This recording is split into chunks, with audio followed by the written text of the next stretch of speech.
Picture this scene. February 1945, a cold winter evening in Berlin. Joseph Goebbels sits alone at his desk in the propaganda ministry, and in his trembling hands he holds something that terrifies him more than any enemy army. Intelligence reports. Page after page of raw truth from every corner of Germany. What he reads in those documents would break any leader's heart. But the man he serves isn't just any leader. The reports tell the same devastating story whether they come from Hamburg in the north or Munich in the south, from the industrial Ruhr Valley or the eastern regions of Saxony. German civilians, ordinary people who once cheered for victory, now want just one thing. They want the war to stop. Not victory, not triumph, not glory. Just silence. Just survival. Just peace. One report from the bombed city of Essen describes a woman whose entire world has been systematically destroyed. She lost her husband at Stalingrad, frozen in the Russian winter. She lost her son on the beaches of Normandy, cut down by Allied guns. She lost her home when the RAF dropped their bombs. And now, standing in a food queue with other desperate survivors, she was overheard saying something that would have been unthinkable just 2 years earlier. She said she would welcome the Americans if they brought peace with them. Another report comes from Dresden, a city still smoking from the firestorm that consumed tens of thousands of lives just days before. Intelligence agents watched crowds of survivors openly weeping in the streets, and they heard people asking one simple question that nobody could answer. Why won't the Führer surrender? Why won't he just end this? A third report from Berlin itself noted something even more chilling. Civilians were no longer seeking shelter during air raids. They were too exhausted, too broken, too hollow to care whether they lived or died. They simply stood in the streets while sirens wailed, waiting to see if this would be their last moment. Goebbels had been Hitler's most devoted propagandist for over 20 years. He had crafted the mythology of the Thousand-Year Reich with brilliant precision. He had transformed Hitler into something close to a secular god in the minds of millions of Germans. He was a true believer, a fanatic, a man who lived and breathed Nazi ideology. But now, sitting in his office with these reports scattered across his desk, he faced a task that even his genius for manipulation couldn't solve. How do you maintain faith in victory when the people no longer believe in anything except survival? How do you inspire hope when mothers are burying their children in bomb craters and fathers are never coming home? He had tried everything his propaganda machine could produce.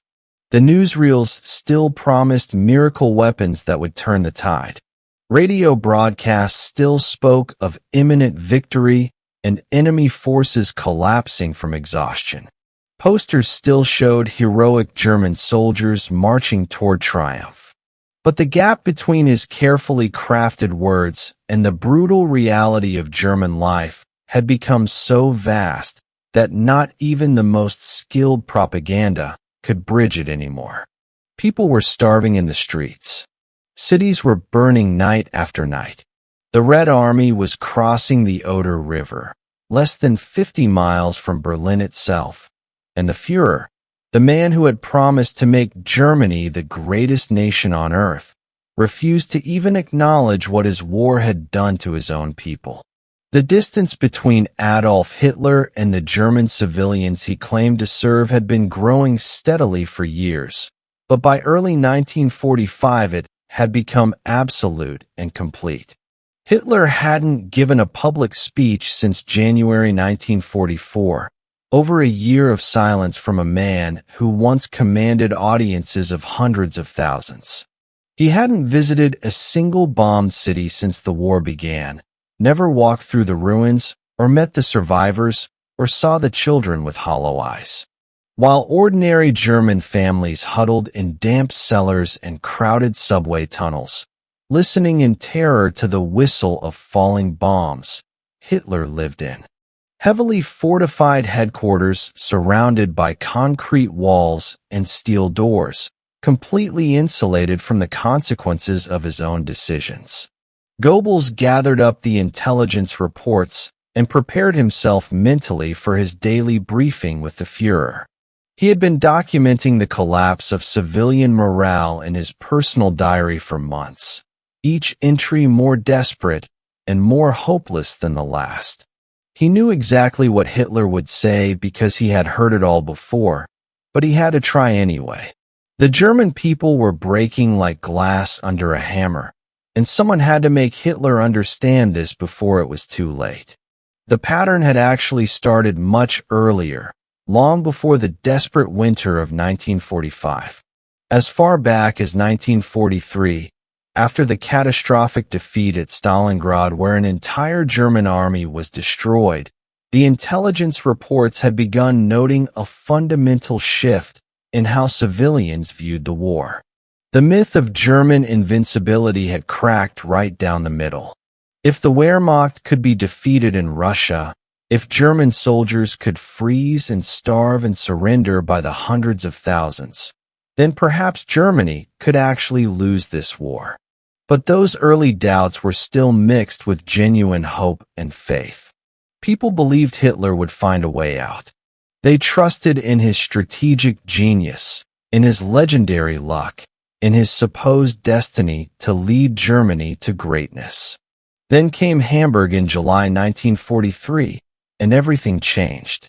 The Allies launched Operation Gemara, named after the biblical city destroyed by fire from heaven, and they created something that had never been seen before in human history. British and American bombers working in coordination created a firestorm that consumed 8 square miles of one of Germany's greatest cities. The fire generated winds that reached 150 miles per hour and temperatures that climbed to 1,500 degrees. People who tried to flee into the streets were literally cooked alive by the superheated air, or they suffocated when the flames consumed every molecule of oxygen. Those who took shelter in cellars thinking they would be safe were baked to death when the buildings above them collapsed and turned into massive ovens. 40,000 people died in a single night of horror. The survivors who emerged the next morning walked into a landscape that looked like the surface of an alien planet. Everything was ash and twisted metal. Bodies lay everywhere in grotesque positions. Some were burned beyond any possibility of recognition. Others looked strangely peaceful, perfectly preserved but killed instantly by carbon monoxide poisoning. Children wandered through the ruins, searching desperately for parents who would never answer. Parents searched for children they would never find. And everyone who survived asked the same terrible question that had no good answer. Why is this happening to us? Goebbels desperately wanted Hitler to visit Hamburg, to see the destruction with his own eyes, to meet the survivors and show them that their leader understood and cared about their sacrifice. It was exactly what Winston Churchill did during the London Blitz, walking through bombed neighborhoods and meeting with families who had lost everything. It was what Franklin Roosevelt would have done without hesitation. It was what any leader who genuinely cared about his people would do instinctively. Hitler refused completely. Goebbels documented the conversation carefully in his diary, still trying to understand his Führer's thinking. He had explained in detail that the German people needed to see their leader, needed to know that he understood what they were enduring, needed some human connection to the man they had placed their faith in. Hitler's response was cold and clinical and utterly without empathy. He said he could not bear to see such scenes because they would interfere with his ability to make the necessary strategic decisions. He compared himself to a surgeon who cannot operate effectively if he allows himself to feel the patient's pain. But there was something else hiding beneath Hitler's carefully logical refusal, something that Goebbels only gradually came to understand over the following months. Hitler wasn't avoiding Hamburg because he was too sensitive or emotionally overwhelmed. He was avoiding it because deep down he simply didn't care about the suffering. The agony of German civilians had become strategically irrelevant to him. They were pieces on a giant chessboard, resources to be calculated and expended, tools to be used efficiently until they broke and could be discarded. The bombing campaigns intensified throughout 1944 with systematic precision. Berlin, Munich, Cologne, Frankfurt, Stuttgart. Every major German city felt the crushing weight of Allied air power.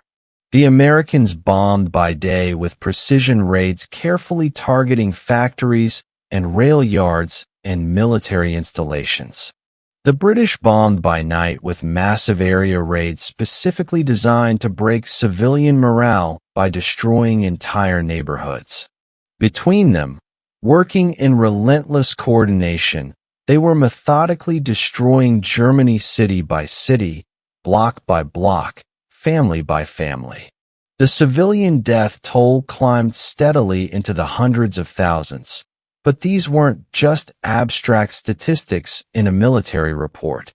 Each number represented a real human being with a name and a life story and a family who loved them. A mother who would never see her children grow up and get married. A child who would never have the chance to grow up at all, whose entire future was erased in a moment of fire and explosion.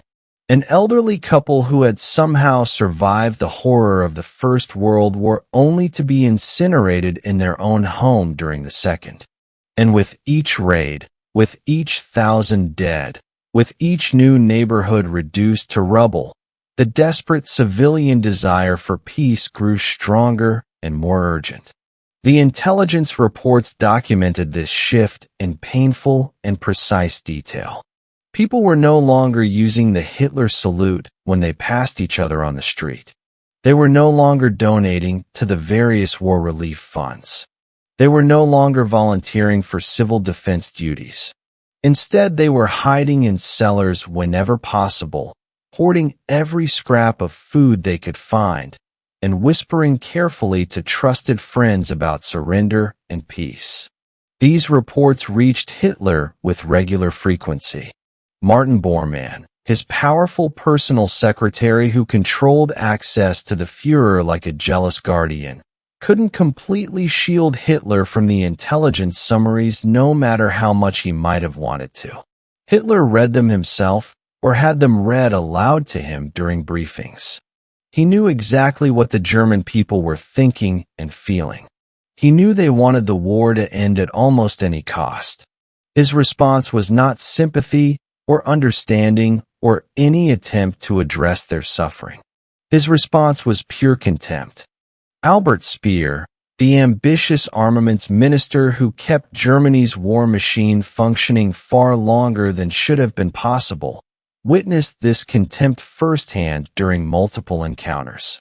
Speer was one of the very few people in Hitler's inner circle who could still speak with relative frankness, though even that privilege was rapidly eroding by early 1945. He had been trying desperately for months to make Hitler understand that the war was mathematically lost, that continuing to fight would only increase German suffering exponentially, that the honorable and rational thing would be to negotiate some kind of peace terms while Germany still had something to negotiate with. In January 1945, Speer brought Hitler a carefully prepared memorandum. It was worded with extreme care, focused on technical and industrial facts, designed to appeal to what Speer hoped was Hitler's rational strategic mind.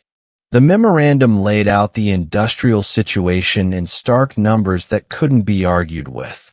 Coal production had collapsed to a fraction of what the war machine needed. Steel production was maybe 20% of what it had been at its peak. Transportation networks were completely shattered by constant bombing. The synthetic fuel plants that kept the Wehrmacht's tanks and planes mobile were being systematically destroyed one by one. Without fuel, without ammunition, without replacement equipment, without the industrial capacity to produce anything. The German military simply could not continue fighting much longer. The memorandum's conclusion was mathematically inescapable and brutally clear. Germany would lose the war within 6 to 8 weeks at most. The only real question still remaining was how much additional destruction would occur during those final weeks of pointless fighting. Every single day the war continued meant more German cities destroyed forever, more German civilians killed for no strategic purpose, more of Germany's future consumed in a final struggle that could not possibly change the outcome.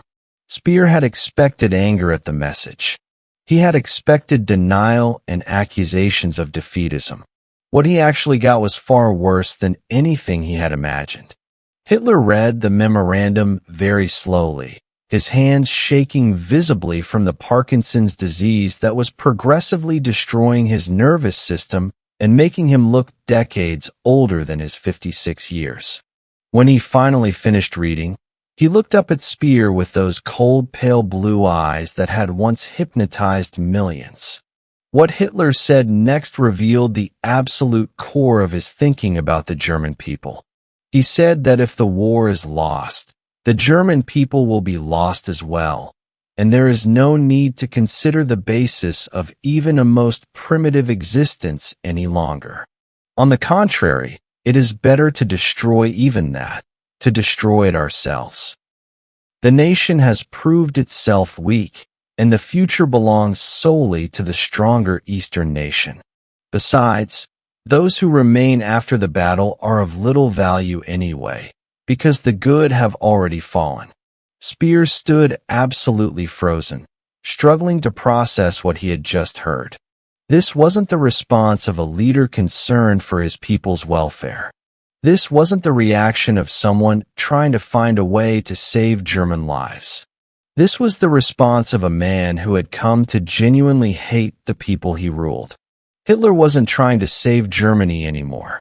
He was perfectly willing to destroy it completely rather than admit he had been wrong, rather than accept defeat, rather than face the collapse of his grandiose vision.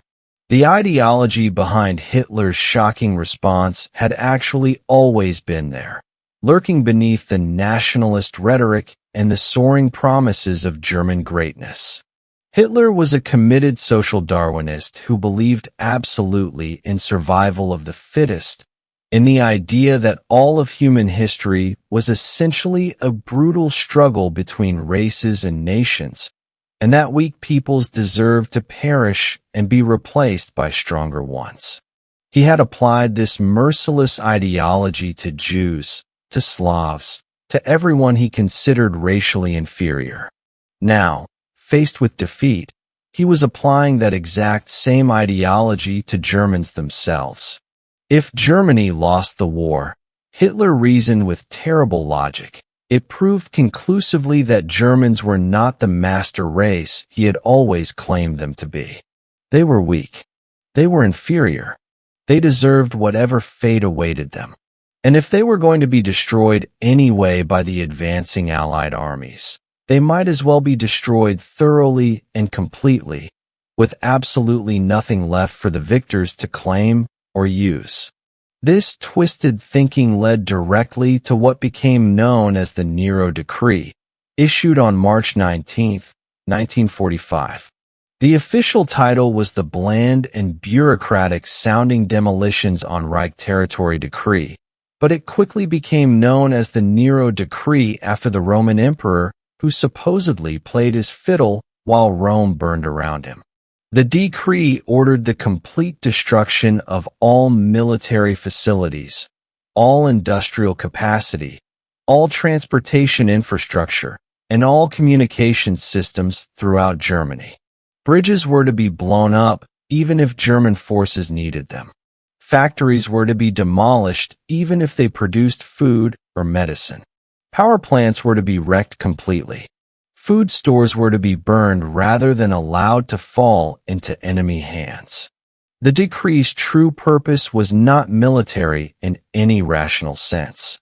The war was already lost beyond any possibility of salvation. Destroying German infrastructure wouldn't stop or even slow the Allied advance by more than a few days. The purpose was purely punitive and vindictive.